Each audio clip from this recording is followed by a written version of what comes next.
A designer is working on a new roller coaster, and she begins by making a scale model. On this model, a car of total mass 0.50 kilograms moves with negligible friction along the track shown in the figure above. The car is given an initial speed v0 equals 1.5 meters per second at the top of the first hill with a height of 2.0 meters. Point A is located at a height of 1.9 meters at the top of a second hill, the upper part of which is a circular arc of radius 0.95 meters. Part A.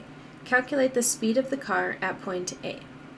In order to do this, we're going to need to know the total mechanical energy of our system at the beginning. Because total mechanical energy is conserved, we can then just solve for the velocity at A, because that will be a part of our kinetic energy at A. So, setting up our conservation of total mechanical energy, we can plug in the equations for potential energy and kinetic energy, and there's also an m in every single term, which we can cancel. Rearranging, to solve for VA, we should subtract the potential energy term to the left-hand side, and then also we're going to multiply both sides by 2 and take the square root, and we can also plug in the values now and solve for the velocity at A, which is 2.05 meters per second. And because it's a little bit lower than the initial height, where it was moving 1.5 meters per second, it should now have a greater kinetic energy because there's been a decrease in potential energy. Part B. On the figure of the car below, draw and label vectors to represent the forces on the car at point A. At the point A, we're going to have the force of gravity, which is pulling straight down, and the cart is also being supported by the track, so there's going to be a normal force pointing in the upward direction. And because this is a circular path, we know that the acceleration going around a circle is directed radially inwards, so the force of gravity should be drawn a little bit longer than the normal force vector because the net acceleration is straight downwards. Part C. Calculate the magnitude of the force of the track on the car at point A.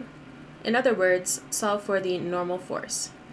First, we'll start by writing Newton's second law in equation form for a circle, which says that the net force in the radial direction is going to equal mass times centripetal acceleration.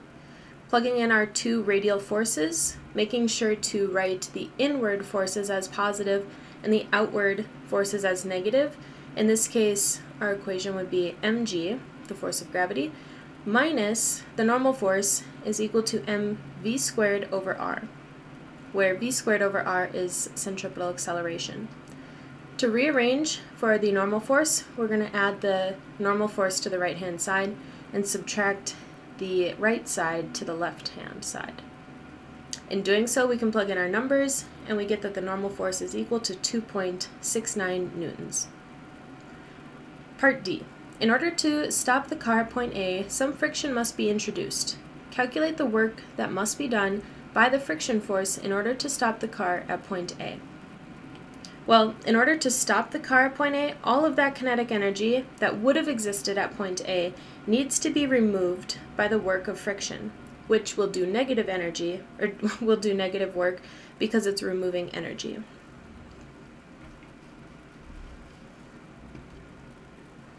We'll start by saying that our energy is only kinetic, or the work energy theorem states that the net work changes the kinetic energy of the system.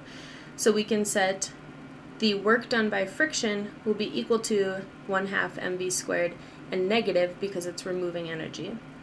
Plugging in our values, we get negative 1.05 joules. Part E. Explain how to modify the track design to cause the car to lose contact with the track at point A before descending down the track. Justify your answer. Well, for the cart to leave the track at point A, the normal force acting on the cart at A must be 0. This can be achieved if the cart is moving faster. So increasing the velocity could be achieved one of two ways. We could either start the cart at a higher initial point, or we could make the radius of the second hill smaller.